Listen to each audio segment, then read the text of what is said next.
ETF index mutual funds నేర్చుకుని stock మార్కెట్లో రాణించాలనుకుంటున్నారా? వెంటనే ఈ నెంబర్కి కాల్ చేయండి. నమస్తే. సుమన్ టీవీ సగర్వంగా నిర్మిస్తున్నటువంటి కార్యక్రమం పద్మవ్యూహం.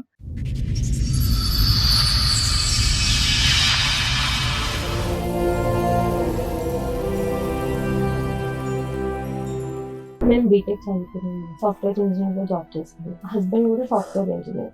Arrange marriage. మా పక్క విలేజ్, తనది కూడా అరేంజ్ మ్యారేజ్. సో మ్యారేజ్ అయిపోయిన 1 month వరకు పర్వాలేదు. 1 month తర్వాత యాంగర్ మేనేజ్మెంట్ ఇష్యూస్ బాగా ఉండే. ఎప్పుడన్నా 5 minutes అట్లా లేట్ వెళ్ళినా ఏదైనా రోడ్ మధ్యలోనే వదిలేసి వెళ్ళిపోయేవాడు. మా మదర్ ఇంటి నుంచి వస్తుంటే చేంజ్ కావాలంటే మనీ ఇస్తే దాంతోనే ఇంటికి వెళ్ళిపోయాను ఇంకా నేను. సో అప్పటి నుంచి స్టార్ట్, ఏమైనా తీసుకురమ్మన్నా ఏదని చెప్పినా కూడా నైట్ అంతా ఎమోషనల్ హెరాస్మెంట్ మొత్తము.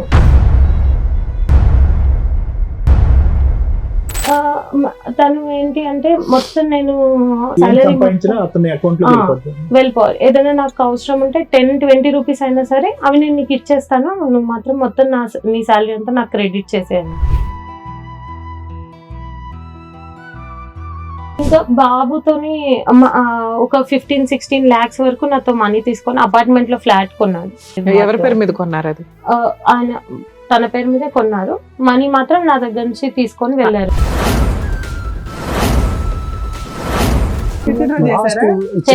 అయితే ఏమైందంటే ఇది జరుగుతుందని చిన్న అమ్మాయికి మెసేజ్ పెట్టిండు, నేను పెళ్లి చేసుకుంటాను. 50 మంది పెద్ద మనుషులు పిలిచి వాళ్ళే తీసుకుపోయి మాట్లాడేది. అలా ఒప్పందం ఏంటంటే నువ్వు కేసు తీసేయాలి అంటే నేను 6 నెలలు చూసినాక తీసేస్తుంది అని అమ్మాయి అన్నది. ఆ 10 రోజులు కానీ ఎప్పుడైతే అట్లా కాదు, నేను చెప్పింది గిది, నువ్వు అట్లా దిగమంటావు అంటే అప్పుడు విశ్వరూపం చూపించింది. కొట్టేసి బాబు నూపేసి దెబ్బతలు. బాబుని చూస్తే భయం వేస్తుంది మేడం. ఆ రోజు 2 సంవత్సరాల తర్వాత వస్తే మా డాడీ మా పరశురామ్ వచ్చిండు అని చుట్టుపక్కల అందరికి చెప్పిండు మేడం. డాడీ అంటాడు, పేరు పెట్టి పిలిస్తే బాగా అనిపిస్తుంది మేడం బాబు.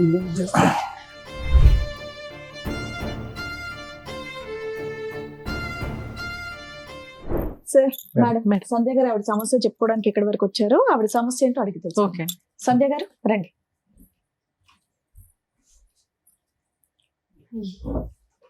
హలో అండి. నేను బీటెక్ చదువుకున్నాను. ఓకే. సాఫ్ట్వేర్ ఇంజనీర్ లో జాబ్ చేస్తాను. ఓకే. హస్బెండ్ కూడా సాఫ్ట్వేర్ ఇంజనీర్.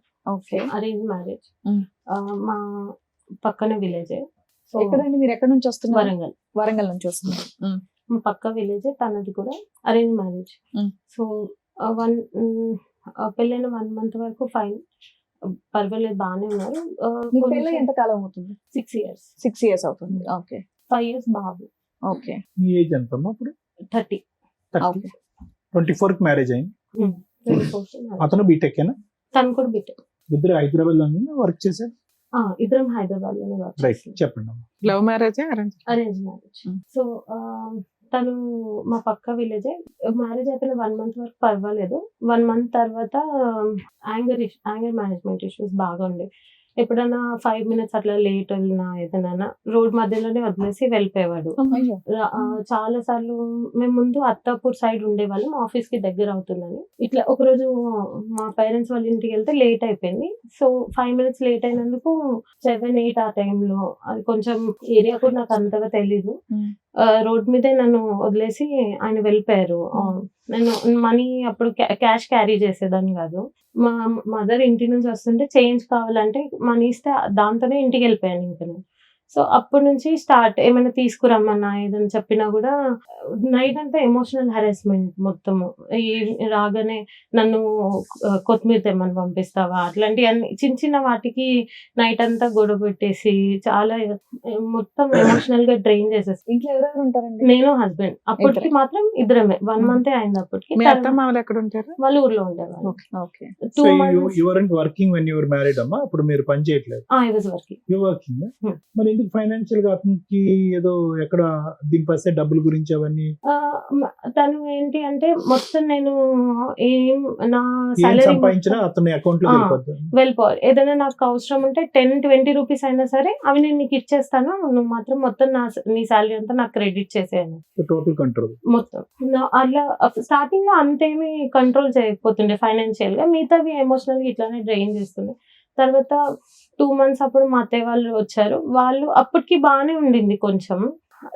నేను వర్క్ మార్నింగే వెళ్ళిపోయి తను వర్క్ ఫ్రమ్ హోమ్ చేసేవాడు అప్పుడు కూడా. ఇట్లాగే కొన్ని రోజులకి మా ఇంటి ఓనర్ ఫుల్ గొడవ పెట్టేసుకున్నాను అనమాట. నేను అప్పుడు ఇంట్లో లేను. వచ్చాక నాకు జరిగింది తెలీదు, కానీ నేను డిఫెండ్ చేశాను తన్ని.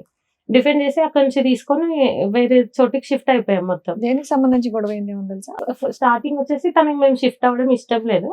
అది కాకుండా ఈయన ఏం చేశారో నాకు తెలీదు.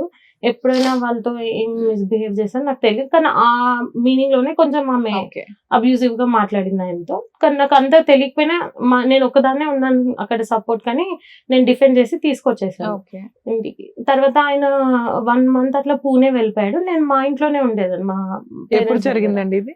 2019 May. సో నేను ఇంటికి వచ్చేసాక 1 month ఆయన వెళ్ళిపోయారు. నేనే హౌస్ సర్చ్ అవన్నీ చేసి ఆయన వచ్చే వరకు అన్ని అరేంజ్ చేసి పెట్టుకుని ఉన్నాను. తర్వాత కూడా ఆయన వచ్చేసాక కూడా మళ్ళీ ఏమైనా ఇంట్లోకి వండుకోవడానికి గిన్నెల దగ్గర నుంచి కూడా ఏమైనా అడిగితే మీ అమ్మ వాళ్ళు తెస్తారు అవన్నీ. నాకు అప్పటికి మీ శాలరీ ఎంత, ఆయన శాలరీ ఎంత? నా శాలరీ అప్పుడు 38,000 వచ్చేది, తనకు 43 వచ్చేది. ఏమైనా కొన్నా కూడా మీ శాలరీ మీరు ఏం చేసేవారు?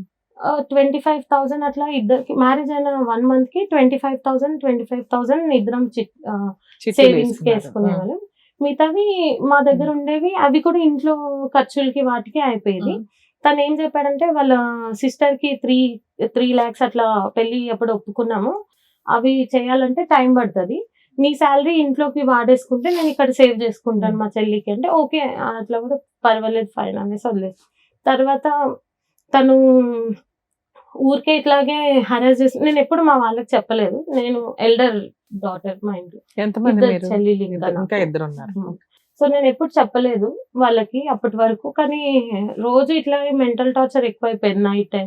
నేను అప్పుడు షిఫ్ట్స్ ఉండేవి, 9కి వచ్చేదాన్ని. 9-10 అవ్వగానే ఇంక ఇదే టార్చర్, 12 వరకు అట్లా పడుకోకుండా. ఒకరోజు మా ఫాదర్కి ఫ్రూట్స్ తేలేదు అనేసి మా ఫాదర్కి కాల్ చేసి 12-1 టైంలో వాళ్ళకి కాల్ చేసి మీ ఇంటికి వెళ్ళిపోయి ఇప్పుడే అనేసి అట్లా హరాస్ చేసి. గొడవలు ఏంటమ్మా, కరేపాకు తేలేదు, కొత్తిమీర తేలేదు, ఫ్రూట్స్ తేలేదు, ఇంతే. అక్కడి నుంచి స్టార్ట్ అయింది. మెల్లిమెల్లిగా అది మొత్తం ఫైనాన్సెస్ కంట్రోల్ చేయాలి నేను అనేసి అక్కడికి వచ్చింది. ప్రెగ్నెన్సీ నేను చెప్పిన మాటే వినాలి, అమ్మాయిలకి ఇండిపెండెన్స్ ఉండకు అంటే తను ఆలోచించకూడదు, తన ఒపీనియన్ చెప్పొద్దు, ఎందులో ఉండకూడదు. అసలు నా ఒపీనియన్ కూడా అడగరు. హెల్త్ ఇష్యూస్, ప్రెగ్నెన్సీ టైంలో హెల్త్ ఇష్యూస్ ఉండి నన్ను ట్రావెల్ చేయొద్దని చెప్పారనమాట. కానీ ప్రెగ్నెన్సీ ఎప్పుడు వచ్చింది మీకు? 2020లో వచ్చింది. 2020లో వచ్చింది. ట్రావెల్ చేయొద్దు అని చెప్పారు ఆ టైంలో. చెయ్యొద్దు అన్నా కూడా లేదు మా ఊర్లోనే జరగాలి, అలా అయితేనే మా చుట్టుపక్కల ఎక్కడికి వెళ్తారమ్మా ఇంట్లో కూర్చోక. కానీ నేను రాలేను, నాకు బ్యాక్ పెయిన్ అంటే నేను పడుకోబెట్టుకున్నా కార్లో తీసుకొని వెళ్తాను, కానీ నువ్వు ఇక్కడ ఉండకూడదు, నేను చెప్పిన దగ్గర చేస్తే మా చుట్టాలందరికీ రావడానికి వీలు ఉంటుంది అంటే నేను ఒప్పుకోలేదు అసలు. నాకు అప్పటికి క్యాబ్ మాన్పించేసి నేను మెట్రోలో వెళ్ళేదాన్ని ఆఫీస్కి. సో నేను రాలేను అన్న కూడా ఆ రోజు గొడవపడి ఫోన్ పగలగొట్టేసి మొత్తము నన్ను పైన ఈ లాడర్ లాగా ఒక స్టెప్స్ ఉంది అవి ఎక్కించేసాడు మొత్తం పైకి 4th floor లో. స్పైరల్ లాడర్ నార్మల్ గానే కళ్ళు తిరుగుతాయి కొంచెం. అది ఎక్కుతున్నప్పుడు ఇంకా నాకు మొత్తము డ్రౌజింగ్ అనిపించింది అది ఎక్కువగానే. తర్వాత ఇట్లా చేస్తున్నారా అని అప్పుడు చెప్పాను వాళ్ళకి, కానీ అప్పటికి కూడా లేదు కొంచెం అడ్జస్ట్ అయిపోవాలి అన్నట్టుగా చెప్పే పంపించేశారు మా పేరెంట్స్, మా తాతయ్య వాళ్ళు. తర్వాత దీవాళి బాబు పుట్టే టైంలో కూడా నా ఫోన్ తన దగ్గర ఉండే, తనది పాడైపోయింది కదా నాది ఇచ్చాను. రోజు అసలు ఫోన్ తనతోనే ఉండేది, గూగుల్ పే, ఫోన్ పే అన్ని పాస్వర్డ్స్ తెలుసు, అన్ని తెలుసు. స్క్రీన్ షాట్స్ తీసుకొని తనకి వాట్సాప్ చేసుకుంటాడు. తన ఫోన్ వర్కింగ్ లో లేదు కానీ వాట్సాప్ చేసుకునేవాడు ఫోన్ కి. బేబీ కొంచెం ముందే మీకు డెలివరీ చేసేస్తాము, బేబీ గ్రో అవ్వట్లేదు అనేసి అంటే ఓకే. నాకేమో ఆ టెన్షన్‌లో ఉండేది. తనేమో నాకు కొత్త ఫోన్ కొనించు, నాకు ఫోన్ ప్రాబ్లమ్ అవుతది. నువ్వు అక్కడ హాస్పిటల్‌లో ఉంటే అనేసి అంటే ఫోన్ ఆర్డర్ పెట్టేసి నేను వెళ్ళిపోయాను. బెడ్ మీద నాకు ఇట్లా ఆపరేట్ మేడం అంత అయిపోయింది. డీటెయిల్ గా కాదు, పిల్లాడు పుట్టాడు, పిల్లోడు రెస్పాన్సిబిలిటీస్ ఎలా తీసుకున్నాడు, మీకు ఓవరాల్ గొడవకి రీజన్స్ ఏంటి, డే టు డే జరిగింది అవసరంలా, అసలు ఓవరాల్ ఏ విషయం మీద, ఫైనాన్షియల్ విషయం మీద గొడవలు జరిగాయి, ఎప్పటిదాకా కలుస్తున్నారు మీరు? బాబు పుట్టాక 5 months వరకు కలిసి ఉన్నాము. 2020 లోనే చెప్పేస్తున్నావు, 21 నుంచి విడిపోయారా? 5 years అవుతుందా మీరు సెపరేట్ అయిపోయి? మధ్య మధ్యలో ఆన్ అండ్ ఆఫ్ వస్తారు. ఒక 1 month 2 months ఉంటారు. తర్వాత గొడవ పడి కొట్టి మనీ నాకు ఈ ఇవ్వట్లేదు. 5 years లో ఎన్ని సార్లు వచ్చాడు? 3 times. ఓకే, లాస్ట్ గా వచ్చి వెళ్ళిపోయింది ఎప్పుడు? 9-10 months బ్యాక్ ఫిబ్రవరి టైంలో. స్టార్టింగ్ లో ఉన్న డిఫరెన్స్ ఆఫ్ ఒపీనియన్స్ తర్వాత కాన్ఫ్లిక్ట్స్ ఒకటేనమ్మా, లేదంటే అంటే ఫైనాన్షియల్ ఇండిపెండెన్స్ లేకపోవటం, చిన్నవాడి దగ్గర గొడవ పెట్టుకోవటం, నీ డబ్బులన్నీ నాకు కావాలంటాం, ఇంతవరకేనా మీ గొడవలు? ఇంకేమైనా ఇంకా ఉన్నాయా? పేరెంట్స్ దగ్గర నుంచి తీసుకురమ్మని హెరాస్ చేసేవాళ్ళు. Okay, అది కూడా Financial- డబ్బులే. కొంచెం ఆయనకి ఏమైనా అక్రమ సంబంధాలు ఉన్నాయా? మీ మీద అలాంటివి ఏమైనా ఏమన్నా క్యారెక్టర్ వేరే- ఆ క్యారెక్టర్ అసాసినేషన్ అసాసినేషన్ చేయడు కానీ బాడీ షేమింగ్ చేస్తారు బాగా. ఇట్లా స్టౌట్ ఉంటావు నువ్వు అట్లా అనేసి. సో ఈ కారణాల వల్లే మీరు 5 years బట్టి, ఆల్మోస్ట్ 5 years బట్టి విడిపోయారు. మధ్య మధ్యలో ఏదో అడప ఒక వారాలు అంతేనా? డౌట్ ఏంటంటే క్యారెక్టర్ పరంగా అట్లా కాదు, క్యారెక్టర్ అసాసినేషన్ కాకుండా తనకి ఫైనాన్షియల్ డౌట్స్ అన్నమాట. మా పేరెంట్స్ కి ఇచ్చేస్తాను, మా ఇచ్చేవారా మీరు? సిస్టర్స్ కి ఇచ్చారు. నేను ఎప్పుడు ఎప్పుడు ఇవ్వలేదు. ఇవ్వలేదు? స్టార్టింగ్ లో మా పెళ్ళైన కొత్తలో మా సిస్టర్ నేనే, తను బయట సీట్ వస్తే నేనే ఎంకరేజ్ చేస్తే నేను పంపించాను. సో దానికోసం ఒక 1 month స్పెండ్ చేశాను కానీ దాని తర్వాత నేను ఎప్పుడు ఇవ్వలేదు. ప్రెగ్నెన్సీ టైంలో మీ వాట్సాప్ లో అదే మీ ఫోటోస్ స్క్రీన్ షాట్స్ తీసుకోవటం అవన్నీ ఏంటమ్మా దీని గురించి? దీని గురించి observing the communication with your అన్ని. ఫ్యామిలీ, మీ వాళ్ళ కమ్యూనికేషన్ అనేది అబ్జర్వ్ చేస్తారు. అవి గూగుల్ పే బ్యాలెన్స్ Right. అవన్నీ స్క్రీన్ అయ్యో. షాట్స్ తీసుకొని పంపించుకోవడం. రైట్. ఆపరేట్ అయిపోయినా కూడా అన్ని ప్రతి ఒక్కటి నేనే పెట్టాలి. Right. అక్కడ నుంచి ఏమీ నాకు హెల్ప్ ఉండదు. అప్పటి నుంచి ఇప్పటి వరకు ఆయన ఏమి ఇవ్వలేదా? ఇవ్వలేదు. ఆయన జాబ్ కంటిన్యూ చేస్తున్నారా? 5 years లో తను మా బాబుని చూసింది ఓన్లీ బర్త్డే రోజు వస్తాడు, కేక్ కట్ చేపిస్తాడు, ఫొటోస్ దిగుతాడు, వెళ్ళిపోతాడు అంతే. ఎక్కడ ఉంటాడు ఆయన? ఆయన ఉప్పల్ సైడ్ పీజీలో ఉంటున్నాడు. పీజీ అనేసి అంటున్నారు కానీ యాక్చువల్లీ వాళ్ళ ఫ్రెండ్స్ చెప్పింది ఏంటంటే అపార్ట్మెంట్ లో ఉంటున్నాడు, okay. Flat but is living separately. అంటే ఒక్కడే ఉంటాడమ్మా? ఒక్కడే ఉంటున్నాడు అని చెప్పారు వాళ్ళు. మీకేమైనా డౌట్స్ ఉన్నాయా ఆయన మీద? నేను చూసాను యాక్చువల్లీ రీసెంట్ గా వచ్చినప్పుడు మాతో పాటు ఉన్నప్పుడు 9-10 months బ్యాక్ ఇట్లా తనకి బాగా ఫీవర్ అట్లా ఉంటే నేను మెడిసిన్స్ ఆర్డర్ చేస్తున్నప్పుడు చూసాను అనమాట. He ordered something. అప్పుడు అవన్నీ ఎందుకంటే నా ఫ్రెండ్ కోసం అట్లా ఇట్లా చెప్పిండు. కానీ నాకు అప్పుడు పర్లేదు తనకి సిక్కున్నాడు అనేసి నేను ఏం అడగలేదు. తర్వాత నాకు ఎప్పుడు డౌట్ వచ్చింది, తను కావాలని గొడవ పెట్టుకొని వెళ్ళిపోయాడు మా దగ్గర నుంచి. మళ్ళీ వెళ్ళిపోయిన తర్వాత వాళ్ళ ఫ్రెండ్ కి కాల్ చేస్తే బ్లాక్, ఎవ్వరు కాల్ లిఫ్ట్ చేయరు వాళ్ళ మీ డౌట్ ఫ్రెండ్స్. ఏంటి? అదే సీయింగ్ అదర్ ఉమెన్ అనేది మీ డౌట్. కానీ ఎవరో చెప్పగలరమ్మా? ఎవరన్నా ఎవరు అని నేను స్పెసిఫిక్ గా చెప్పలేను. కానీ నేను అయితే అపార్ట్మెంట్ పీజీలో కాకుండా అపార్ట్మెంట్ లో ఉంటాం ఒకటి, అపోలో ఫార్మసీ ఏదో ఫార్మసీ నుంచి మందులతో పాటు అవి కూడా తీసుకుంటాం ఒకటి, ఇంకేమన్నా మీ దగ్గర డౌట్? అతను మేము ఉన్నప్పుడు కూడా మాతో ఎక్కువ స్పెండ్ చేయడు, బాబుతో గానీ నాతో గానీ. తను ఫోన్ సో మీ దగ్గర అంటే డైరెక్ట్ మెసేజ్ ఎవిడెన్స్ అయితే ఏం లేదు. బట్ అది మీకు ఒక సస్పిషన్. ఇది కాకుండా ఇంకా బాబుతోని ఒక 15-16 lakhs వరకు నాతో మనీ తీసుకొని అపార్ట్మెంట్ లో ఫ్లాట్ కొన్నాడు. అది వాళ్ళ ఫాదర్ ఆయన వాళ్ళు యూజ్ చేసుకోవడం కానీ ఎప్పుడు నేను గానీ బాబు గానీ వెళ్ళడం అవి ఏమి లేదు. ఎవరి పేరు మీద కొన్నారు అది? ఆయన తన పేరు మీదే కొన్నారు.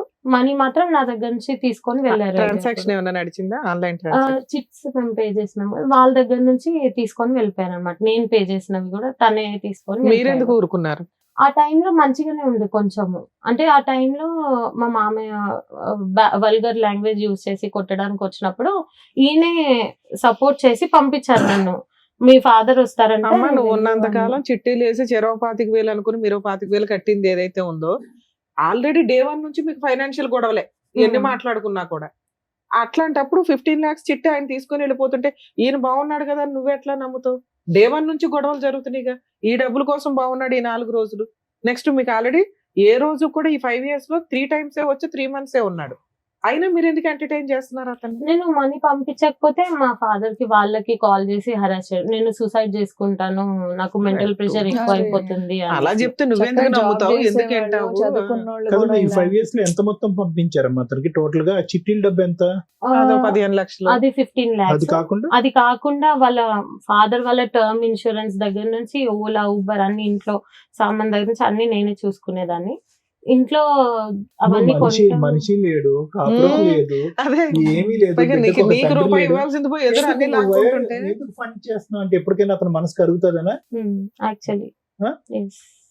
దాని తర్వాత ఇంట్లో మా మమ్మీ వాళ్ళు అవన్నీ గిన్నెలు, నేను వాషింగ్ మిషన్ అవన్నీ తీసుకొని వెళ్ళిపోయాడు మాకు చెప్పకుండా. మమ్మల్ని కొట్టి మా ఇంటికి పంపించేశాడు, అవన్నీ తీసుకొని వెళ్ళిపోయాడు. అప్పుడు బాబు చిన్న బాబు, నాకు తెలీదు ఆయన షిఫ్ట్ చేసింది కూడా నాకు తెలీదు. ఊరికి తీసుకొని వెళ్ళిపోయాడు అన్ని మొత్తము. నేను మా ఇంట్లో హౌస్ హోల్డ్ హెల్ప్ నాకు కాల్ చేసి తను వెళ్ళిపోయాడు, మనీ కూడా ఇవ్వలేదు ఏమి అంటే, నేను తనకి మా వాళ్ళు నువ్వెందుకు లాస్ అవుతాను తనకి ఇచ్చి కాల్ చేస్తే ఎవరు లిఫ్ట్ చేయరు, కాల్ ఎవరు లిఫ్ట్ చేయరు ఇంకా అక్కడ నుంచి. ఇప్పటికి కూడా అవన్నీ మా అమ్మ వాళ్ళు పెట్టినాయి, అందులో మా ఫాదర్ కష్టం అదంతా. అంటే మీరు కాదు. గెలుపు 3 లక్షలు నువ్వు పెట్టిన డబ్బా అంతకంటే ఎక్కువ ఉంది. ఎక్కువ తింగరదానిలాగా చాలా ఉన్నావు. చిన్న పెద్ద చిన్న విషయాలు contribution. మాట్లాడుతున్నారు. మేజర్ ఇష్యూ మీ జీవితంలో ఉన్న సగం సంపాదన అటు వెళ్ళిపోయింది కదా. అయినా నువ్వు 3 times ఎందుకు ఎంటర్టైన్ చేసావంటే మారతాడండి అంటే ఫ్యామిలీ కొంచెం నిలబెట్టుకోవడానికి ఆవిడ ఏదో కష్టపడింది కానీ ఆయన మారట్లేదు మీ అంతేనా? 2 sisters పెళ్లిళ్ళు అయినాయి. ఒక చెల్లిదండి. ఇంకా రెస్పాన్సిబిలిటీస్ ముగ్గురేనా మగపిల్లలు లేరా? లేదు. వాళ్ళ అప్పుడు నాన్నగారు రెస్పాన్సిబిలిటీస్ మీకు కూడా ఫాదర్ ఉంటాయి. కాదని అడిగింది ఎవరు? నార్మల్ గా ఇప్పుడు Father నేను వస్తారు. ఇవ్వకపోతేనే ఊర్లో అంతా మా పక్క Madam, ఊరే father ని కదా పిలిచేసి. ప్రచారం మొత్తము. ఆ. తను వాళ్ళ ఈ ఫ్యామిలీకి ఇస్తారు. సరే అట్లయినా ఓకే, మా ఫాదర్ కే కదా ఇస్తున్నా అన్నది వదిలేస్తే, నేను ఎక్కడికి వెళ్ళినా బయటికి వెళ్ళినా కూడా ఊరు వెళ్ళినప్పుడు కూడా వాళ్ళందరూ వచ్చి నువ్వు మీ ఫాదర్ కే ఇస్తావంట కదా, అమ్మాయి సాలరీ మీద బ్రతుకుతున్నాడు మీ ఫాదర్ అని బతుకుతారమ్మా, అది హక్కు చేయడం. కదా. ఇక్కడ ఆల్రెడీ మిమ్మల్ని చదివించింది ఎందుకంటే బాధ్యతలు తీసుకోవడానికి. అట్లా అని కాకుండా ఇప్పుడు మీతో పాటు మీ ఫాదర్ వచ్చారు కదా, మాట్లాడతారా? పిలుద్దాం ఒకసారి. సార్ రండి. నమస్కారం అండి. కూర్చోండి. మనకు ముందు చెప్పాలి కదా ఫాదర్ మా. అయ్యో సార్ పెద్దవారు అయ్యో సార్ Please, ఉండండి సార్ please, ఉండండి, please. మాట్లాడదు మాట్లాడదు. రండి, కూర్చోండి సార్. అయ్యో మీ పేరేంటి గురుగారు? శ్రీనివాస్ సార్. కూర్చోండి. ఎందుకంటే సార్ మీరు బతుకమ్మల జీవితాలు బాగుపరుస్తారు మేడం. Thank you sir. అందరి జీవితాలు మెరుగుపరుస్తారు. జనజీవన సవంతిలో కలిసేటందుకు మీరు దారి చూపిస్తారు, న్యాయ సహాయం చేస్తారు.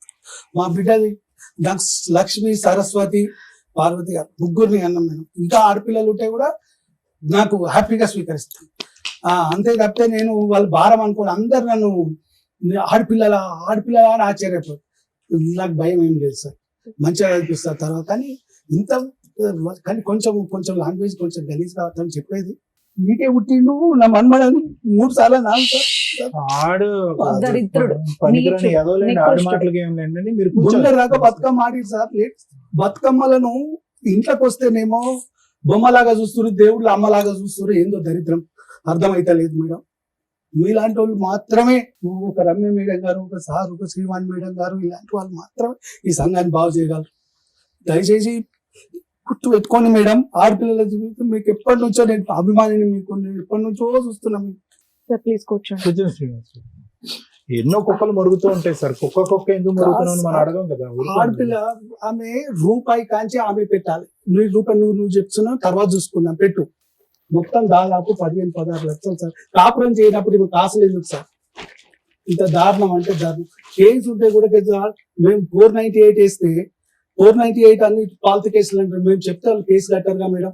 మేడం ఆడ కౌన్సిలర్ మేడం గారు ఉన్నారు, ఏదో పెద్ద షాటిస్టోడ్ ఉన్నాడమ్మా, వాడు రాకముందు నువ్వు వెళ్ళి తొందరగా కేసు కట్టేయి నేను చెప్పిన సిగ్నేచర్. ఎప్పుడు వేసారు సార్ 498? ఎంతకాలం అయింది? 4 సంవత్సరాలు 23 లో వేసావు. మరి 25 లో ఎందుకు రానిచ్చావు? ఇది కాకుండా పెద్దవాళ్ళు మాట్లాడి పర్లేదు నువ్వు ఒక 6 months చూడు తీసే కేసు అనేసి అన్నారు. 1 month తర్వాత ఏది నేను కేసు తీయను. విత్డ్రా చేశారా? చేయలేదు మేడం. అయితే ఏమైందంటే ఇది జరుగుతుండగానే చిన్న అమ్మాయికి మెసేజ్లు పెట్టిండు, నేను పెళ్లి చేసుకుంటాను. మమ్మల్ని బెదిరియే ఆయనకి ఎన్నో వేషాలు వేసాడు. ఆ చిన్న అమ్మాయికి పెట్టిన మెసేజ్ ఎమ్మడే పోయి వీళ్ళు ముగ్గురు ఏడుస్తారు. మా అమ్మకు ఖాళీ ఉంటే నేను పోయి హాస్పిటల్ ఉన్నా, వీళ్ళు ఏడుస్తుంటే ఏందమ్మా అంటే ఇట్లా మెసేజ్లు పెట్టండి, ఏం చెప్పాలి అర్థమవుతుంది అంటే అప్పుడు కంప్లైంట్ ఇచ్చి వచ్చిన. ఎంత ధైర్యం అండి వీడికి.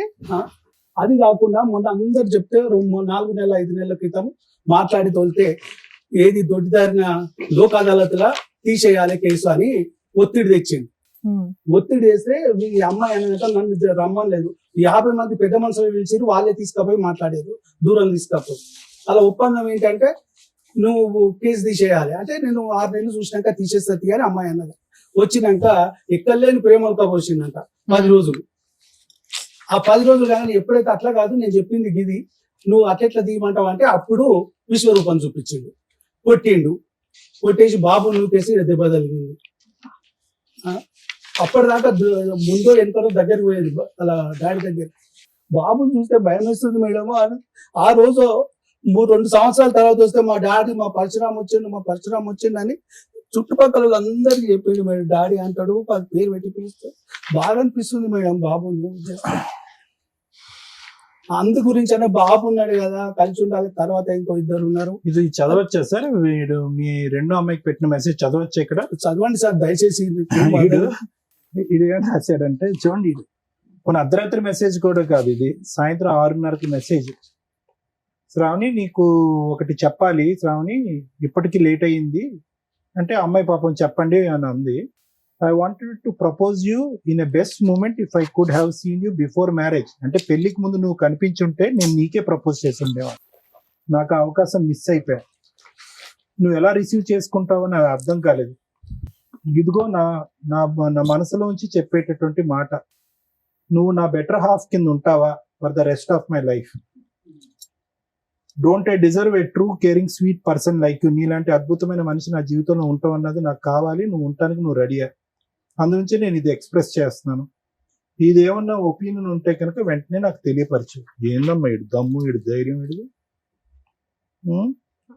తర్వాత ఈ అమ్మాయి ఎంత తెలివిగా పెట్టిందంటే message, you know I talk respectfully to people. అప్పటికి గౌరవించే మాట్లాడుతుంది, ఇంటెన్షనలీ ఆర్ అన్ఇంటెన్షనలీ, తెలిసి తెలియకుండానే. మా నాన్నగారు నన్ను పెంచినటువంటి విధానం బట్టి ఈ మాత్రం మర్యాద అన్న ఇచ్చి నేను నీతో మాట్లాడుతున్నాను అని చెప్పి అక్కడితో అమ్మాయి మెసేజ్ కట్ చేసింది. అయినా కానీ వాడు పెడుతూనే పోయాడు సార్. అవును సార్, పెడుతూనే పోయాడు. ఎందుకు ఇది 1-2 పగల కొట్టకుండాని, నడ్డి ఎరగొట్టకుండా ఎందుకు ఊరుకున్నారు? అమ్మాయికి మ్యారేజ్ అయింది కదండి, లాస్ట్ వన్ మేడం. ఈ అమ్మాయి లాస్ట్ మేడం, సెకండ్ వన్ కి అయిపోయింది. అయితే ఈ మధ్యన ఎప్పుడైనా మాట్లాడుతుంటే ఏం జరుగుతుందో పోతుంటే ఎంత దూరం అయినా పోదాం నాన్న, ఎంత అయినా ఖర్చు పెడతా అంటాడు. మొన్న ఒకసారి పెద్ద మనుషులు మాట్లాడితే లేదు, అప్పుడు కూడా ఇంకా కరోనా టైంలో ఇంకా 20 రోజులు ఇది ఉంటాము, మా ఊరికి తీసుకుపోయింది మేడం. ఇది ఉంటే ఏంది నష్టమేముందయ్యా, పంపి ఆంచి హైదరాబాద్కి వస్తారు కానీ అక్కడ హైదరాబాద్ లో బతికేటోళ్ళని ఊరు ఉందామని తీసుకుపోయింది. ఒక 20 రోజులు ఏముంటే వచ్చేద్దామని తీసుకుపోయి అక్కడ హరాస్మెంట్, నువ్వు ఫోన్ మాట్లాడు, ఒక ఉగ్రవాది కంటే ఎక్కువ నీగా ఎక్కడ మాట్లాడినావు, ఏం మాట్లాడినావు, ఎందుకు మాట్లాడినావు? మీ అమ్మాయి ఇందులో ఏ ఒక్క పాయింట్ అన్న చెప్పిందా ఎంతసేపు కూర్చొని? రేపొద్దుట కోర్టులో ఎట్లా చెప్తుంది? అదే మీరు ప్రతి పాయింట్ పర్ఫెక్ట్ గా రీచ్ అయ్యేలాగా చెప్తున్నారు. మేము ఎందా నుంచి మొత్తుకునేది ఇది ఒకటేనా అంటుంటే ఒక్క ఫైనాన్షియల్ ఇష్యూ తప్ప అంత చదువుకొని అంత ఏటీఎం కార్డు లాగా మొత్తం ఇచ్చిపడేసి ఏమి క్రూయాలిటీ, ఏం బాధపడిందని చెప్పండి. సిస్టర్ మీద ఒక అబ్యూజ్, ఒక రకంగా అది ఒక డబ్బు ఏం తీసుకోను అని ఆ కండిషన్ మీద పంపిస్తాను. డబ్బు అడగ, అవసరం ఉంటే ఏదన్నా డెవలప్ చేస్తే తీసుకోండి, ఒకరు వాడుకోండి, అంతే తప్పితే ఇదంటే సరే అట్లా అని పెద్ద మనుషులు కూడా ఇట్లా ఎట్లా చేస్తారు అంటే మేడం వాళ్ళకి తోచింది చేస్తారు. వాళ్ళు మీ తరపున పెద్ద మనుషులు ఎంతమంది, వాళ్ళ తరపున పెద్ద మనుషులు ఎంతమంది? పోయినప్పుడు 4-5 మాకు పెద్ద మనుషులు లేరు, మా వాళ్ళేమో కావాల్సిన పొద్దుగా ఏమంటారు పెద్ద మనుషులు ఏది కన్క్లూజన్ రాదు, ఏది అడగరు. నువ్వు దీనికి పనిష్మెంట్ రా బాబు, ఇది ఇట్లుంటది ఇక కలిసిపోవాలి. ఏమన్నా నేను అట్లెట్లయితే ఇది విలన్, తండ్రి విలన్, మంచోడు కాదు, వాళ్ళని కలవనిస్తలేడు. అయ్యా నేను అంటలేను కాదండి. ఇక్కడ ఇది ఒకటే కాదు, అమ్మాయికి రాసింది ఒకటే కాదు, అతని బాధలన్నీ కూడా కొంతవరకు శ్రావణికి చెప్పుకున్నాడు. మీరు ఆఖరి అమ్మాయితో చెప్పుకున్నాడు. ఏంటంటే కనుక నా కొడుకు అంటే నాకు పంచ ప్రాణాలు, నా కొడుకుని చూడటానికి నాకు ఒక అవకాశం ఇవ్వండి, వాడిని చూడలేకుండా నేను బతకలేకపోతున్నాను, అది ఇది అని చెప్పి అతని వాదన అంతా వినిపించాడు. కానీ ఎందుకు ఆ అమ్మాయికి చెప్పేవాడు? అందులో ఈ అమ్మాయి కూడా అంది, ఇదేంద్ర బాబు నేను అందరికంటే చిన్నపిల్లని నాకు చెప్తున్నావు ఏంటి గొడవ అంతా కూడా, పెద్దవాళ్ళతో వచ్చి కూర్చొని మాట్లాడొచ్చు కదా అంటే కనుక నేను చెప్పేటటువంటి మాట అట్లీస్ట్ ఈ మెసేజ్ల రూపాన నువ్వు తప్ప ఎవరు ఆలకించట్లేదు, వినట్లేదు, అర్థం చేసుకోవట్లేదు, నా గోడు ఎవరు అర్థం చేసుకోవట్లేదు కాబట్టి నీకు చెప్తాను. ఓకే, ఒక మెసేజ్ బాగాలేదు, ఈ మెసేజ్ నేను ఏదైతే చదివానో అది అభ్యంతరకరమైనటువంటి మెసేజ్. కానీ అక్కడ కూడా ఏమన్నాడంటే దీన్ని క్షమించొద్దులేండి కానీ చెప్తున్నాను, if you do not have any opinion please ignore it. అటువంటి నా మాట అభ్యంతరకరంగా అనిపించి నేను మాట్లాడేటటువంటిది చెత్తా చెదారం అంటే కనుక ఇది ఇక్కడితో ఆపేసే అని అన్నాడు. ఆ తర్వాత ఆ అమ్మాయి కూడా మాట్లాడుతుంది. తర్వాత మాట్లాడిన సంభాషణ అంతా కూడా మా అక్కిలా ఉంది, మా అక్కిలా అనుకుంటుంది, నువ్వేమనుకుంటున్నావు అని చెప్పి ఆ అమ్మాయి తనకు వయసు మించినటువంటి బాధ్యత తీసుకుని మధ్యవర్తిత్వం చేయడానికి ప్రయత్నం చేసింది అందులో. కానీ ఇందులో చాలా ఇంపార్టెంట్ పాయింట్ ఒకటి ఉందమ్మా, ఎవరు కూర్చోట్లేదు, ఎవరు నా గోడు వినట్లేదు, ఎవరు నా మాట వినట్లేదు, నువ్వు తప్ప ఎవరు వినట్లేదు శ్రావణి అని అంటుంది. ఆ అమ్మాయి ఏమొచ్చి నేను ఒక పెద్ద అన్నయ్యలా నేను ట్రీట్ చేస్తున్నాను కాబట్టి నువ్వు నాకు ఎందుకు మీరందరూ కూర్చుని ఎందుకు మాట్లాడుకోలేదు, ఎందుకు ఇంత ఇలాంటి అంశాల మీద పెళ్లి పెటాకులు అయిపోవటం ఏంటి నాకు అర్థం కావట్లేదు. సార్ అవన్నీ అతను చెప్పిన ఒత్తి మాట్లాడతారు. అంటే ఆయన ఎప్పుడు కొడుకుని చూడడానికి అవాయిడ్ ఎప్పుడు చేయలేదు మేడం, కొడుకుని చూడడానికి అవాయిడ్ ఎప్పుడు చేయలేదు. ఎప్పుడైనా వస్తుడు చూసుడు కనీసం మంచినీళ్ళు ఇచ్చినా కూడా కోర్టులో ఏం కేసులు పెండింగ్ ఉన్నాయి సార్? 498 వేసినాము. సో ఇది 354D. ఈ అమ్మాయి చిన్న అమ్మాయి అదే ఓకే అదే వేశారు. డొమెస్టిక్ వైలెన్స్ కేసు వేశారు, అది నడుస్తుందా? ఇంటీరియర్ మెయింటెనెన్స్ వేశారా? ఎందుకని అది వేసి ఎంతకాలం అయింది? డివిసి వేసి 2 years, 2023 సేమ్. సరే నేను చెప్తాను. మేడం ఇంకొకటి నంబర్ బ్లాక్ ఆ ఊరికి తీసుకుపోయి night లా చంపే నేను ప్రయత్నం చేసింది ఒక్కసారి మేడం. నేను అవి చిన్న కొట్టి చిన్న నన్ను నిర్వివాద పంపించాక ఆడియో ఒక్కళ్ళ మాట. ఉన్నది మేడం.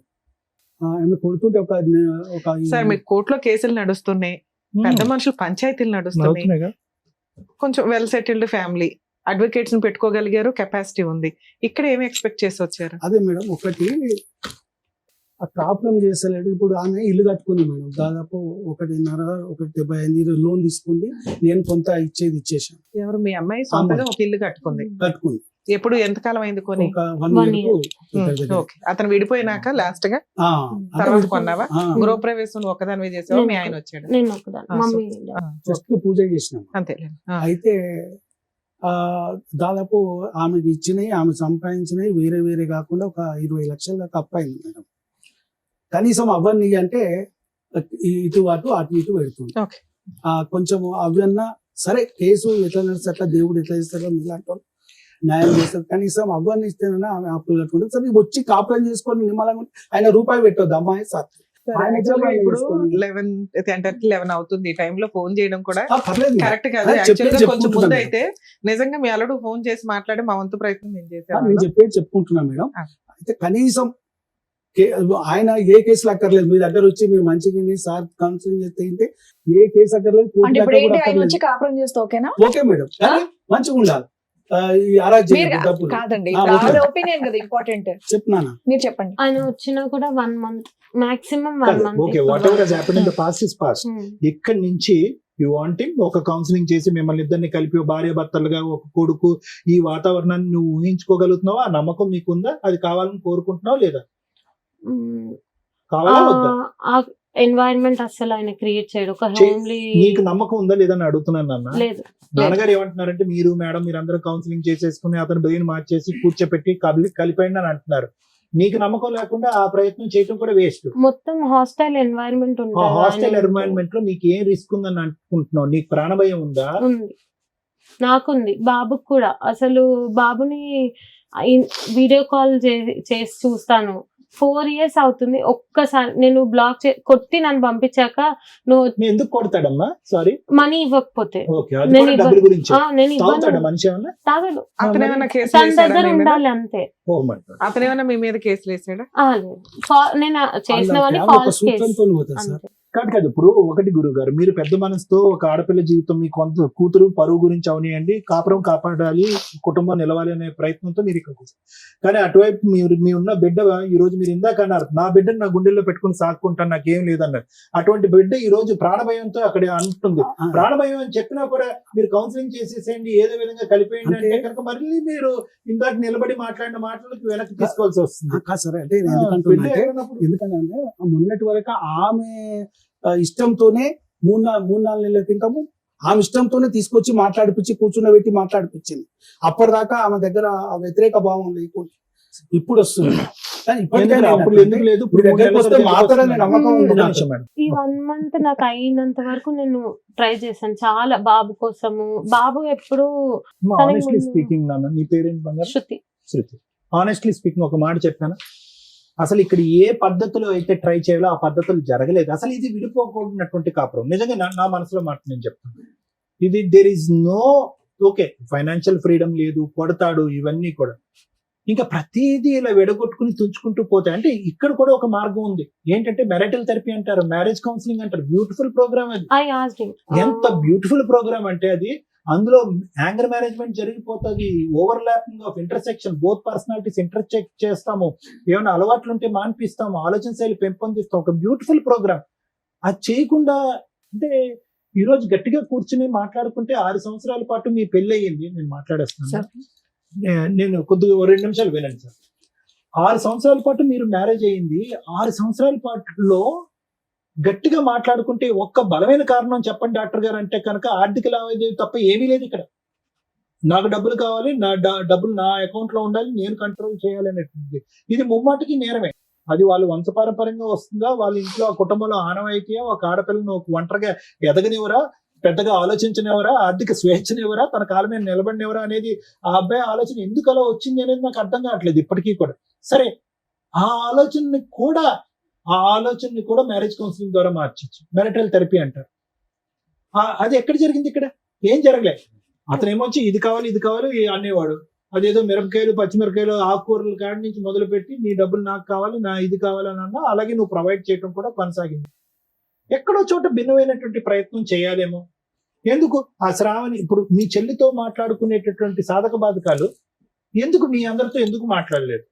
ఓకే, మీరు అవకాశం ఇవ్వలేదని అనుకుందాం. సరే, అతను అన్నదే ఇందులో అన్ని పచ్చి అబద్ధాలు అని అంటున్నాడు. ఓకే, అబద్ధాలే. కానీ అతని మనసులో కూడా ఎక్కడో ఇక్కడ కలవాలి అనే తపన కనిపిస్తుంది. ఇక్కడ కొద్దో గొప్ప బ్లాక్ చేస్తున్నాను, నువ్వేమొచ్చి బ్లాక్ చేయట్లేదు అన్నాడు. భగవంతుడు తెలియాలి, నువ్వు బ్లాక్ చేసావా, బ్లాక్ చేయలేదా, పిల్లల్ని చూపెట్టలేదా అనేది భగవంతుడు తెలియదు. ఇంకా నేనేమంటున్నానంటే ఇక్కడ ఈ వేదిక మీద డీల్ చేసేటటువంటి అతిపెద్ద సమస్యల్లో, అతిపెద్దది అక్కర్లేదు, మీడియోకర్ సమస్యల్లో తాగుడు, తిరుగుడు, వ్యసనం, ఇలాంటివి అంశాలు ప్రధానంగా చూస్తాం. నేను కొట్టడం అనేది వాస్తవమే. కొట్టడం అంటే కనుక అది కూడా నేరమే, అది కూడా తప్పే అని అంటున్నాం. కానీ ఇది ఇంకో మార్గంలో, ఇంకో పద్ధతిలోకి వెళ్ళి కుటుంబ సభ్యుల్ని దూరం పెట్టి ఒక న్యూట్రల్ అట్మాస్ఫియర్ లో తీసుకొచ్చి మాట్లాడుకుంటే కనుక ఇది రిజాల్వ్ అయిపోయింది. ఎందుకు నేను ఈ మాట అంటున్నానంటే, ఈ రోజు క్లియర్ కట్ సార్ 6 సంవత్సరాల పాటు వెయిట్ చేశాను సార్, లేదంటే 5 సంవత్సరాల పాటు వెయిట్ చేశాను, లేదా 4 సంవత్సరాల పాటు వెయిట్, మనిషిని మార్చుకోవాలని ప్రయత్నం చేశాను. కానీ ఈ 3 సంవత్సరాల్లో కేసులు వేస్తూనే ఉన్నాం, మనిషిని కూడా ఎంటర్టైన్ చేస్తూనే ఉన్నాం. ముమ్మాటికి ఇప్పుడు మీ నాన్నగారు అన్నటువంటి మాట 3 నెలల క్రితం ఇదే పాట మా అమ్మాయి పాడలేదండి, అప్పటికైతే మాత్రం భర్తను కావాలి, కాపురం కావాలని కోరుకుంది. మళ్ళీ 3 నెలల తర్వాత మనం మాట్లాడి ఇదే వేదిక మీద మళ్ళీ నిన్ను ఇక్కడ కూర్చోపెట్టి లేదంటే నా క్లినిక్ లో వచ్చంటే ఒకసారి ట్రై చేద్దాం సార్ అని అంటాం. అంటే నీ మనసు అంత వేవరీగా ఉంది, నీ మనసు ఇప్పటికి కూడా కుదుటుగా లేదు, వేవరీగా ఉంది. ఒక పక్క నుంచి ఏమో వచ్చి ఆ జ్ఞాపకాలు బట్టి ఇదేందో సెక్యూరిటీ రీజన్స్ గురించి మాట్లాడేస్తున్నారు మీరు. చాలా పెద్ద పదం అది. ఈరోజు నాకు ప్రాణభయం ఉంది, నా కొడుకు ప్రాణభయం ఉంది. ఇక్కడ ప్రాణభయం కలిగేటటువంటి అంశాలు ఏం జరిగినాయి ఇక్కడ అనేది పెద్ద మాట. అతను ఒక సభ్య సమాజంలో ఉండి ఒక సాఫ్ట్వేర్ జాబ్ చేసుకుంటున్నాడు, ఒక ఆఫీస్ లో ఉన్నాడు. తాగుడు, తిరుగుడు, పిచ్చి వేషాలు అయితే లేవు మనకు తెలిసినంత వరకు. ఏదో ఆర్డర్ పెట్టాడు, అవేవో రకరకాల అంశాలు, ఏమైనా కక్కుతు పడి ఉంటాడు, అది పక్కన పెట్టాడు. ఆ స్థాయి అంశాలు లేకుండా నీ ఇమాజినేషన్ ఏకంగా ప్రాణభయం అనే దాని వరకు వెళ్ళిపోతుంది. ఒక 2-3 నెలల తర్వాత అమ్మ చూద్దాం, అమ్మ ఇదమ్మా అదమ్మా అని చెప్తే మళ్ళీ కరిగిపోయి ఇంకో అవకాశం ఇస్తున్నాం, మళ్ళీ ఇంట్లో కూర్చోబెట్టుకుంటున్నాం, మళ్ళీ మీ ఇద్దరు కాపురం కొనసాగిస్తున్నాం. ఫస్ట్ నీకు క్లారిటీ లేదు అంటే కనుక దాని అర్థం ఏంటంటే ఎక్కడో లింక్ మిస్ అయింది, ఎక్కడో చేయవలసినటువంటి ప్రయత్నం మీ ఇద్దరిని ఒక న్యూట్రల్ అట్మాస్ఫియర్ తీసుకులో. న్యూట్రల్ అట్మాస్ఫియర్ అంటే వాళ్ళు పంచాయతీ లేదు, వీళ్ళు పంచాయతీ లేదు, వాళ్ళు గొడవ లేదు, వీళ్ళు గొడవ లేదు. ఒక న్యూట్రల్ పర్సన్, ఇందులో ఎక్స్పర్ట్ అయినటువంటి వ్యక్తి, ఏంటి నాయన నీ బాధ ఏంటి, ఏంటి తల్లి నీ బాధ ఏంటి, ఆ సబ్జెక్ట్ వదిలేసి మిగతా అంశాల్లో మీ ఇద్దరు కలిసి ప్రయాణం చేయడానికి మీరు రెడీగా ఉన్నారా అనేటటువంటి అద్భుతం సృష్టించేటటువంటిది మ్యారేజ్ కౌన్సిలింగ్. ఆ సక్సెస్ ఎంత అవుతుంది, ఫెయిలియర్ ఎంత అవుతుంది అనేటటువంటిది పక్కన పెట్టండి. కానీ అదొకటి మిస్ అయిందని నాకు అనిపిస్తుంది. అయితే ఈ రోజు కూడా నువ్వు ఆఫర్ ఇచ్చావమ్మా, మ్యారేజ్ కౌన్సిలింగ్ ఆఫర్ ఇస్తే అతను నో చెప్పాడా? పెద్దవాళ్ళు ఇచ్చారా? వాళ్ళు ఇవ్వలేదు, నేనే మెసేజ్ పెట్టాను నేను నార్మల్ గా. అట్లా కాదు, సార్ట్ చేసుకుందాం, మనమే వెళ్దాం అనేసి చెప్పిండు. చెప్తే ముందు మాట్లాడక ముందే చెప్పాను అది ఫస్ట్. అది చేసి చెప్పిన తర్వాతే నేను రాను, ఎక్కడికి అవసరం లేదు, వదిలేసే అనేసి మాట్లాడారు. తర్వాత నేను ఇల్లు తీసుకున్నాక బాబు ఇల్లు అయిపోయింది, బాబు కూడా ఒక్కడున్నాడని అప్పుడు నేను వాళ్ళని అప్రోచ్ అయ్యి ఇట్లానే వదిలేస్తే ఇట్లాగే అయిపోతుంది, మీరు వచ్చి మాట్లాడండి, అని వాళ్ళకి చెప్పాను, వాళ్ళ పెద్దవాళ్ళకి, మా వాళ్ళని కూడా తీసుకొని వెళ్ళాను, మాట్లాడించాను. ఇంటికి వచ్చాడు. దాని తర్వాత 1 month నుంచి ఇదే ఫస్ట్ కేసు తీసుకోమంటే లోక్ అదాలత్ లో అది నేను కనుక్కున్నాను. వాళ్ళు చెప్పారు లోక్ అదాలత్ లో తీసుకుంటే మళ్ళీ నీకు వేయడానికి ఉండదు, మళ్ళీ ఆయన సేమ్ బౌన్స్ బ్యాక్ అయితే నీకు ఏమి ఇది ఉండదు అంటే, సరే నేను ఇప్పటికైతే నేను చెప్పాను. అప్పటికి నేను వాళ్ళ ముందు కూడా చెప్పాను, నేను అన్ని తెలుసుకున్నాను, నాకు అంతా తెలీదు, తెలుసుకున్నాక అప్పుడు తీసేస్తాను అనేసి మాట్లాడాను. సేమ్ అదే మ్యాటర్ చెప్తే కరెక్ట్ గా 7 days మాతో మంచిగా ఉన్నాడు. దాని తర్వాత మళ్ళీ సిమిలర్ మళ్ళీ అదే ప్యాటర్న్ చూపెట్టారు. మళ్ళీ అదే. నేను చెప్పేది ఏంటంటేనమ్మా, ఎక్కడో చోట ఇంత ప్రయాణం జరిగిన తర్వాత మీరు కలిసి ప్రయాణం చేసినటువంటిది ఆవగింజ అంత దూరం అయింది ఇంత, ఓకే, బట్ స్టిల్ అంత గ్యాప్ వచ్చినా కూడా నువ్వు అతన్ని మధ్య మధ్యలో ఎంటర్టైన్ చేస్తున్నావు అంటే ఎక్కడో అతనిలో ఉండేటటువంటి ఒక గుడ్ క్వాలిటీని కనిపించుంటది. డెఫినెట్లీ ఏదో గుడ్ క్వాలిటీ కనిపించుంటది. ఈ ఫైనాన్షియల్ అనేటటువంటి ఆస్పెక్ట్ భార్యాభర్తలు కలిసి ప్రయాణం చేసేటటువంటి రకరకాల ఇష్యూస్ లో financial aspect is 1/5 of the thing. మిగతాది శారీరక కలయిక ఉంటుంది, ఇమోషనల్ కలయిక ఉంటుంది, పిల్లల యొక్క బాధ్యత ఉంటుంది, ఉద్యోగాలు రకరకాలు ఉంటాయి. మిగతా ఏరియాస్ లో అతనికి మార్కులు ఉన్నాయిగా, ఓకే, ఈ ఏరియాలో అయితే లేదు. మిగతా ఏరియాస్ లో కొంతైనా మార్కులు ఇవ్వటం వల్లే కదా నువ్వు 3 సార్లు ఎంటర్టైన్ చేసావు కేసులు పెట్టిన తర్వాత కూడా. So what I'm saying is, అటువంటి అంశాన్ని తట్టి లేపేటటువంటి కార్యక్రమం మ్యారేజ్ కౌన్సిలింగ్. నేనేమంటున్నానంటే, యూజువల్ గా మ్యారేజ్ కౌన్సిల్ భార్య భర్తకి, భర్త భార్యకి ప్రపోజ్ చేయకూడదు, వర్కౌట్ అవ్వదు. నేను పిచ్చోడు అని చెప్పా డాక్టర్ దగ్గర తీసుకెళ్తున్నాను అని కూడా అంటారు.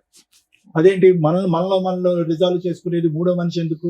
నా భార్యగా నేను చెప్తున్నాను కాబట్టి నువ్వు వినాలి, వాడెవడో కూర్చొని మన ఇద్దరి మధ్యన పంచాయతీ ఏంటి, ఈ లెక్క వెళ్ళిపోతుంది. మ్యారేజ్ కౌన్సిలింగ్ అనేది ఎక్కడ ప్రపోజ్ చేయాలంటే తెలియనటువంటి ప్రేక్షకులకి పెద్దలు కూర్చుంటారు చూడండి పంచాయతీ, ఏమయ్యా మీ అమ్మాయిని నువ్వు సపోర్ట్ చేస్తున్నావు, నా అబ్బాయిని నేను సపోర్ట్ చేస్తున్నావు, ఇది ఎక్కడ లెక్క తేరదు. ఒక కాగితం మీద 4 ముక్కలు రాసుకుంటాం, అది 3 రోజులు ముచ్చటే అవుతుంది, తర్వాత చించి పడేస్తారు, వర్కౌట్ అవ్వదు. కాబట్టి మేము వెనక్కి తప్పుకుంటాం, మీరు వెనక్కి తప్పుకుందాం, పిల్లలిద్దరిని కూడా మన మ్యారేజ్ కౌన్సిలింగ్ డిసైడ్ చేద్దాం, మీకు నచ్చినటువంటి వ్యక్తి అయినా సరే, మాకు నచ్చినటువంటి వ్యక్తి అయినా సరే, అతన్ని డిసైడ్ చేసుకుని అతని దగ్గరికి వెళ్దాం అని చెప్పుకునేటటువంటిది వర్కౌట్ అవుతుంది. సో ఇప్పటికీ కూడా నా ఉద్దేశం చెప్తున్నాను, మనస్ఫూర్తిగా నేను చెప్తున్నాను, కొంతవరకు చెడ్డోడే, కానీ దూరం పెట్టుకుని తెగదెంపులు చేసుకుని, అంటే కోర్టు కేసులు లావాదేవీలు ఎంతవరకు అయితే నాకు తెలియదమ్మా, అది లాయర్ మేడం చెప్తారు. ఈ కేసు అయితే మాత్రం ఖచ్చితంగా ఒక మీడియేషన్, ఒక నెగోషియేషన్ ద్వారా రెక్టిఫై చేయగలిగేటటువంటి కేసు, professional mediation. We cannot have routine counsellors, ఎందుకంటే యూ 2 are 2 ఎడ్యుకేటెడ్ పీపుల్. మీరిద్దరు సాఫ్ట్వేర్ ఇంజనీర్ల కింద వర్క్ చేస్తున్నారు, సభ్య సమాజంలో గౌరవంగా బతుకుతున్నారు, చక్కటి శాలరీ తీసుకుంటున్నారు, మీకు ఒక కొడుకున్నాడు. కాబట్టి సైంటిఫిక్ పద్ధతిలో ఒక ప్రొఫెషనల్ కౌన్సిలింగ్ చేస్తే కనుక ఖచ్చితంగా మీ ఇద్దరి మధ్యన గ్యాప్ క్లోజ్ అవుతుంది అనే నమ్మకం నాకైతే ఉందమ్మా. లేదు sir my thoughts have gone too far అంటే కనుక అది మీ మానసిక పరిస్థితి అని నేను చెప్తాను. ఎందుకంటే ఈ రోజు ఇలా ఉంటుంది, రేపు పొద్దున్న లేపి అరే నీకు తెలుసా ఇలా చేద్దాం ఒకసారి ట్రై చేయంటే ఓకే సార్ అంటాను. అలా ఉంది నీ పొజిషన్. కాబట్టి నేను ఏమంటున్నానంటే, ఫైనల్ గా ఏదైతే ఇప్పుడు నువ్వు అనుకున్నటువంటి భయం, భ్రాంతులు, అమ్మో టెన్షన్లు ఇవన్నీ ఒకసారి పక్కన పెట్టి ఒక ఆఖరి ప్రయత్నంగా అది ట్రై చేద్దాం. వర్కౌట్ అవుతే వెల్ అండ్ గుడ్, వర్కౌట్ అవ్వలేదు అనుకో, ఆల్రెడీ నువ్వు తీసుకున్న నిర్ణయం కొద్ది పోస్ట్పోన్మెంట్ అవుతుంది అని. సో ఒక 6 నెలల పాటు ఎవరైనా మంచి కౌన్సిలర్ అమ్మ, ఎవరైనా మంచి మీడియేటర్, మంచి కౌన్సిలర్, ఇలాంటి అంశాలు బాగా తెలిసినటువంటి వ్యక్తి దగ్గర ఒక్కసారి వెళ్ళి ట్రై చేయండి. ఆ ప్రపోజల్ కూడా ఎవరు తీసుకొస్తారంటే నువ్వు తీసుకురావద్దు, పెద్దవాళ్ళు ఎవరైనా తీసుకొస్తే కనుక ఈ గ్యాప్ క్లోజ్ అవుతుంది అనేది నా నమ్మకం. Thank you sir. Thank you madam. ఈరోజు సమాజంలో ఏ పేరెంట్స్ చూసినా ఒకళ్ళు, ఇద్దరు, ముగ్గురు ఆడపిల్లలే ఉంటారు. ఆడపిల్లలు ఉన్న పేరెంట్సే అదృష్టవంతులు అనే సమాజంలో ప్రెసెంట్ మనం. ఆయన ఆ మాటకు 3 ఆడపిల్లలకు ఒక అద్భుతమైన నిర్వచనం చెప్పాడు. లక్ష్మీ, పార్వతి, సరస్వతులు నాకు పుట్టారమ్మా అని. ఎంత హ్యాపీ అనిపించిందంటే, కానీ అలాంటి ఫాదర్కి పడే మాటలు ఏంటంటే, ఆ పిల్లల్ని పర్ఫెక్ట్గా చదివిస్తారు, వాళ్ళు జాబులు చేస్తూ లక్షలు సంపాదిస్తూ ఉంటారు. ఒకవేళ వాళ్ళ కాపురాలు నాశనం అయితే డబ్బు కోసం పిల్లల కాపురాలు నాశనం చేసి ఆడపిల్లలు ఇంట్లో పెట్టుకున్నాడు. ఇది చాలా కేసుల్లో మనం వింటూ ఉంటాం.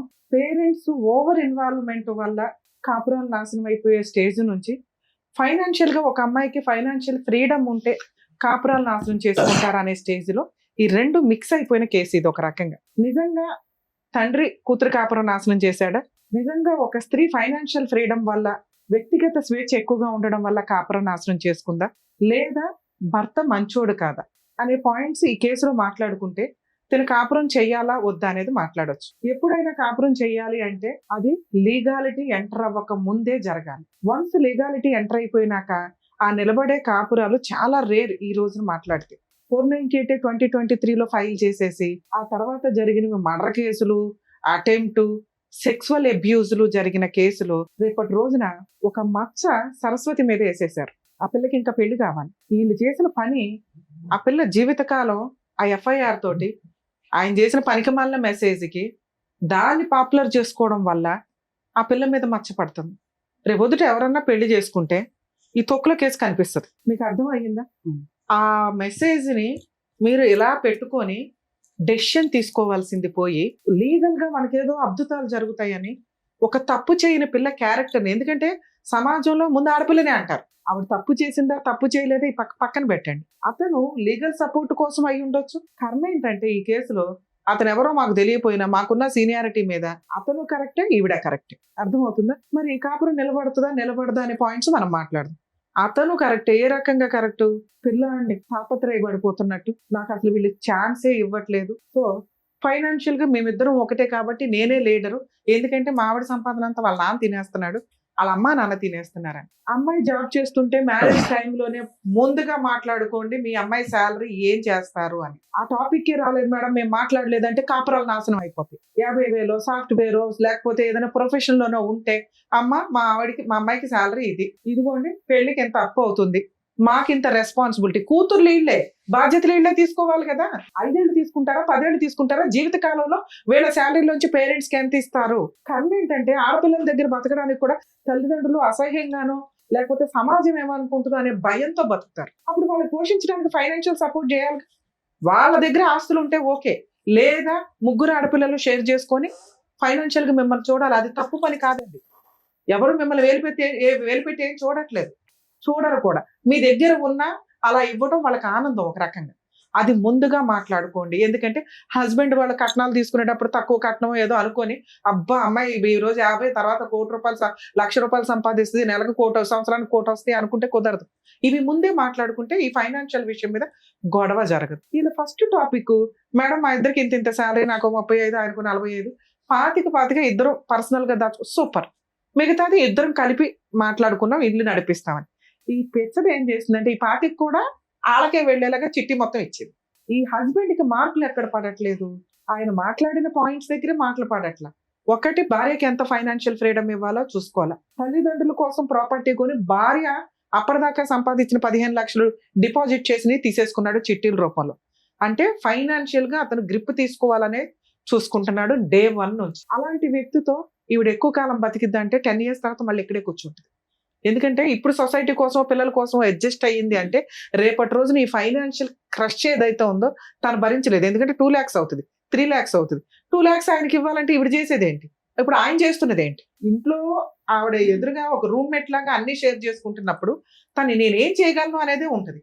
తనకి రూమ్మేట్ గా ఎంత చేయాలో చేసి మిగతాది వాడుకుంటే తన పర్సనల్ ఫ్రీడమ్ అనేది ఫైనాన్షియల్ ఫ్రీడమ్ ఉండాలి. అది అక్కడ మిస్ అయింది. 2, ఒక అల్లుడు రేపటి రోజున ఇంట్లో పెద్దల్లుడుగా కూర్చొని బాధ్యత తీసుకోవాలంటే ఆయన తండ్రి పాత్ర తీసుకోవాలి. ఆడపడుచు మరదలకి పెళ్లి చేయాలంటే మరదలు మా ఆవిడ కంటే నువ్వే బాగా అండర్స్టాండ్ చేసుకుంటున్నావు, మా మామగారు మీ నాన్న నా భార్య అసలు నన్ను అండర్స్టాండే చేసుకోవట్లేదని చిన్నపిల్లకి చెప్పడం ఏమిటి? ఆ పిల్ల జీవితకాలంలో బావ దగ్గర నాన్న అని కూర్చోగలదా? బాధ్యత తీసుకోగలదా? అది డ్యామేజ్ అయిపోయింది. ఆయన ఏ ముఖం పెట్టుకొని మీ ఇంట్లో భోంచేస్తాడు మీకు 3వ కూతురు ఉండగా? మిమ్మల్ని కొన్ని మాటలు మేము కేసుల్లో వింటూ ఉంటామండి, దిగజారి మాట్లాడుకుంటారు. 30 ఏళ్ళు 40 ఏళ్ళు ఉన్న కొడుకు తల్లి పక్కన పడుకుంటే అది కొడుక్కి 70 ఏళ్ళు వచ్చినా తల్లి పక్కన పడుకుంటే ఆడు కొడుకే, పసిపిల్లోడే. అలాగే అదే ఆడపిల్లల్ని పడుకోవద్దు తండ్రి దగ్గర అంటాం, ఎందుకంటే సేఫ్. వాళ్ళకి అన్కాన్షియస్ లో ఎలా ఉంటుంది, తాగుళ్ళు ఎలా ఉంటారని. అది సేఫే తప్ప తండ్రికి కూడా ఆ నీచమైన బుద్ధి ఉండదు. ఎక్కడో కర్మకాలి 1-6 దరిద్రులు ఉంటారు తప్ప. కోడళ్ళు మాటలు నోరు జారేటప్పుడు ఇలాంటి నీచమైన మాటలు మాట్లాడతారు. వెళ్ళి మీ అమ్మతో పడుకో అని కేసులు రాస్తారు. వాళ్ళ అమ్మ దగ్గర పడుకుంటాడండి అంటే, పడుకోవడం అంటే మీ దృష్టిలో ఏంటి? మీ జీవితంలో చేసే పెద్ద పాపం. అలాంటి నీచమైన డైలాగ్ ఇక్కడ ఇంకోటి నడిచింది. పిల్లాడిని కానీ మీ నాన్నతో కన్నావంటే అడు మనిషేనా? అసలు పిల్లాడి జీవితంలో మచ్చపడిపోయింది. దాన్ని వీళ్ళు పాపులర్ చేసుకుంటారు, లీగల్ గా వాడుకుంటారు. చేయకూడదన్న జ్ఞానం వీళ్ళకుండదు. ఒక ఆడపిల్ల జీవితాన్ని తీసుకెళ్లి మూడో పిల్లది తీసుకెళ్లి లీగల్ గా బయట పెట్టకూడదని వీళ్ళకి తెలియదు. ఎందుకంటే న్యాయ పోరాటం ఎక్కడో ఒకటి నిజం చూపించాలి అని.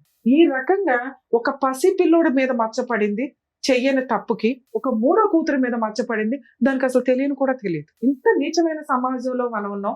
ఈ రెండిట్లోనే పాతాళంలోకి వెళ్ళిపోయాడు ఆ తండ్రి, ఆ అల్లుడు. ఏ ముఖం పెట్టుకుని ఆ ఇంట్లో కొడుకు ముందో, మామగారి ముందో, మరదల ముందో కూర్చొని బాధ్యత తీసుకోగలడు, భోజనం చేయగలడు. కలపాలా ఇలాంటి కేసుని? ఫైనాన్షియల్ గా తేడా ఉంటే ఓకే. ఆల్రెడీ ఇవిడ ఫ్రీజ్ అయిపోయి ఉంది. 5 years మ్యారిటల్ రిలేషన్ లో ఏ రోజు కూడా మీ అల్లుడు నాకు భార్య కావాలని కేసులు ఫైల్ చేయలే. ఈవిడ సమాజానికి భయపడో, పిల్లలకు భయపడో, ఓకే మారతాడనో 3 సార్లు ఛాన్స్ ఇచ్చింది తప్ప. అంత మెసేజ్లు పెట్టిన అల్లుడు 2023లో కేసు ఫైల్ చేస్తే కనీసం నాకు విజిటేషన్ రైట్స్ ఇవ్వండి అని కేసు ఫైల్ చేయలే. అర్థం అవుతుందా? పిల్లాడిని చూసే రైట్స్ మీ అల్లుడికి లీగల్ గా ఉన్నాయి. పిల్ల మీద మెసేజ్లు పెట్టుకుంటూ కూర్చోవడం ఏంటి? మీ అమ్మాయిని ఎంటర్టైనే చేయకూడదు. మీ అమ్మాయికి తెలియదు, ఇది వీళ్ళ కుటుంబం. ఆ పిల్లని ఈ ఉచ్చులోకి లాగి చాలా తప్పు చేశారు. ఆ పిల్లకి మెసేజ్ వచ్చిన రోజే పోలీస్ స్టేషన్ కంప్లైంట్ ఇవ్వాలా, దాన్ని ఈవిడ కేసుల్లో వాడుకోవచ్చు. స్పెషల్ కేసు వేసి ఆ పిల్ల క్యారెక్టర్ రోడ్డు మీద పెట్టారు చెయ్యని తప్పుకి. లోక్ అదాలత్లో కేసులు ఫైల్ చేసినాక లోక్ అదాలత్లో మేడం మీకు డౌట్, లోక్ అదాలత్లో పెడితే కేసు మళ్ళీ వేయడానికి ఉండదని, అది అబద్ధం అండి. లోక్ అదాలత్లో కేసు ఫైల్ చేసి మీరు రిప్రజెంటేషన్ ఇస్తే అది క్లోజ్ చేయడానికి 3 months అబ్జర్వేషన్ పీరియడ్ ఉంటుంది. ఈ 3 months లో మనిషి మంచోడా, మారాడా, మారలేదా, 90% ఆ 3 months బాగుంటారు కేసు క్లోజ్ అయ్యేదాకా. వన్స్ కేసు క్లోజ్ అయినాక మళ్ళీ ఏదైనా నీకు హెరాస్మెంట్ వచ్చింది అనుకో, ఆ పాతది ఈ నమ్మక ద్రోహం ప్రెజెంట్ జరిగింది, మళ్ళీ కేసు వేసుకునే రైట్స్ మీకు ఉన్నాయి. ఇది తెలుసుకోండి. కాకపోతే కాపురాలు నిలబెట్టడం కోసమని కౌన్సిలింగ్లు ఇవన్నీ నడుస్తూ ఉంటే అవి ఒకవేళ మీకు నచ్చి ఓకే భర్తతో ఉండాలి అనుకుంటే లోక్ అదాలత్లో మీరు కేసు క్లోజ్ చేసుకున్నా మీకు వచ్చిన లాస్ లేదు, మళ్ళీ కేసు వేసుకునే రైట్స్ ఉన్నాయి. మరి మీకు ఎవరు చెప్పారో నాకు అర్థం కాల. అది లీగల్ గా అబద్ధం. ఆ కేసు వేస్ట్ అయిపోద్దేమో, ఫ్రెష్ కేసు ఇంకొంచెం పాయింట్లతో యాడ్ అవుతుంది కదా. అర్థం అవుతుందా? 2 ఇక ఈ పాయింట్స్ లో మాట్లాడితే ఫైనాన్షియల్ అడ్డంగా ప్రాపర్ ఎవిడెన్స్ ఉంది నీ దగ్గర. మీరు చేయాల్సిన పని ఏంటంటే డొమెస్టిక్ వైలెన్స్ కేసు ఏదైతే వేశారో దాంట్లో ఇంటీరియర్ మెయింటెనెన్స్ పిటిషన్ ఎమర్జెన్సీగా వేయండి. అది పిటిషన్ వేసిన దగ్గర నుంచి క్యాలిక్యులేషన్ మెయింటెనెన్స్ ఆర్డర్ అవుతుంది బాబుకి. మీరు జాబ్ చేస్తున్నారు కాబట్టి మీకు మెయింటెనెన్స్ రాదు, బాబు కోసం మెయింటెనెన్స్ ఫైల్ చేయండి. అది ఎంత అర్జెంటుగా వేయగలిగితే అంత. సార్ మీకు ఇప్పుడు ఒక క్లారిటీ ఉండాలి. డైవర్స్ గురించి నేను ఇక్కడ మాట్లాడట్లేదండి, అతన్ని అలా ఉండనివ్వండి. దయచేసి ఇంటికి ఎంటర్టైన్ చేయొద్దు. ఓ 2 years 3 years లీగల్ గా తిరగనివ్వండి. మ్యూచువల్ డైవర్స్ కి వస్తాడా, కాంపెన్సేషన్ మొత్తం రూపాయితో సహా DVC యాక్ట్ ద్వారా వసూలు చేసుకునే రైట్స్ నీకున్నాయి. మ్యూచువల్ గా వస్తే పిల్లోడికి ఏమి ఇస్తాడో నీవేంటి, ఇవి మాట్లాడుకుని మ్యూచువల్ కి వెళ్ళండి. లేదు నా భార్య కావాలి అంటే దానికోసం ఆయన ఏం ప్రయత్నాలు చేశాడు, ఈ పాప ప్రక్షాళన ఎలా చేసుకున్నాడు, కొంచెం టైం ఇద్దాం. నిజంగా భార్య కావాలి అంటే ముందు మామగారి కాళ్ళు పట్టుకోవాలా, ఎందుకంటే నీచమైన మాటలు మాట్లాడేస్తావు. మరదల కాళ్ళు పట్టుకోవాలా, దారుణమైన మెసేజ్లు పెట్టావు. అవి 2 చేసిన రోజున ఈ అమ్మాయి కౌన్సిలింగ్ ఇద్దాం. ముందు నమ్మాలి భర్తని. నువ్వు ఆ ముఖం పెట్టుకుని ఆ ఇంట్లో తిరగగలిగితే ఆ అమ్మాయి నమ్మితే సారో మేము కౌన్సిలింగ్ ఇవ్వడానికి 1 second కూడా ఆలోచించాం సార్. ఎందుకంటే మా ఉద్దేశమే కాపురాలు నిలబెట్టడం. లేదా కోర్టుల చుట్టూ సంవత్సరాల తర్వాత తిరగకుండా నాన్న ఇట్లా డెసిషన్ తీసుకోండి, ఇలా వెళ్ళండి, ఇలా చెయ్యండి అని.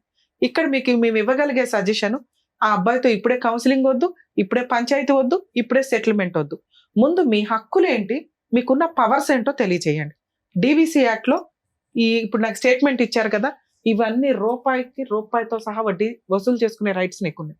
ఎరియర్స్ అంటే వీటిలన్నిటిని కూడా మీరు ఇప్పుడు దాకా పెట్టిన మొత్తం కూడా దీనికి తగ్గ పనిష్మెంట్ పడుతుంది. ఇంటీరియర్ మెయింటెనెన్స్ ఎంత అర్జెంటుగా అయితే అంత అర్జెంటుగా వేయండి. ఒక DVC కేసు ఒక 5 కేసులతో సమానం. 100% మీరు గెలిచే కేసు.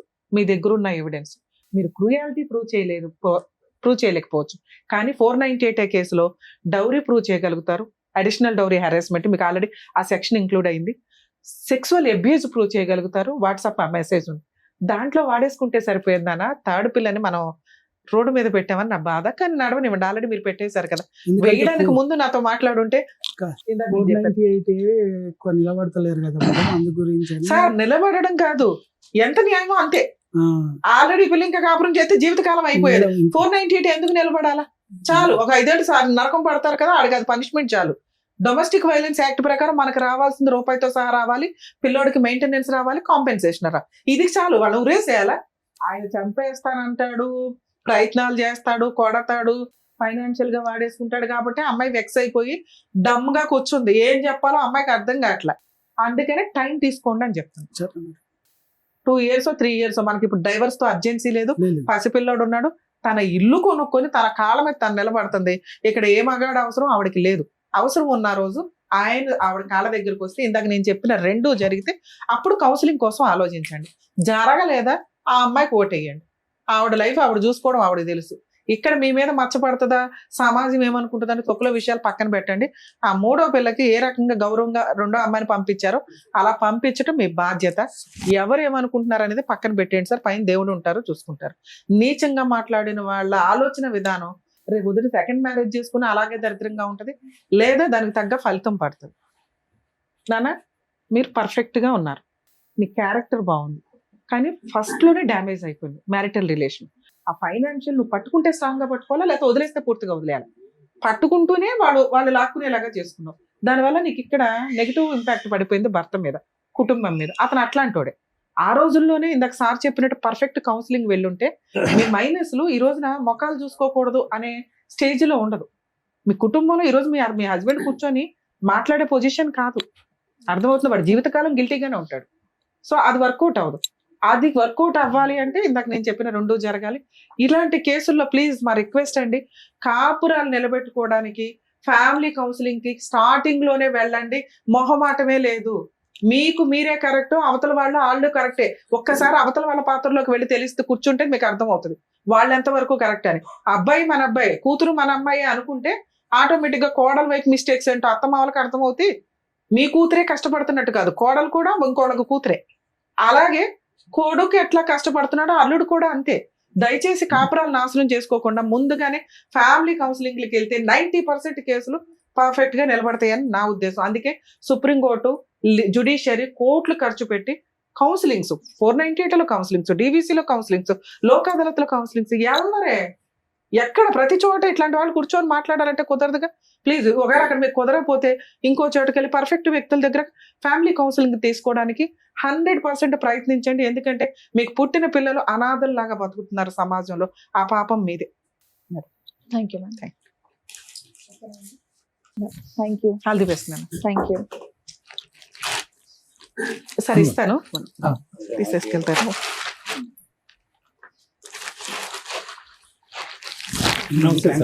థ్యాంక్ యూ అండి. Thank you so much.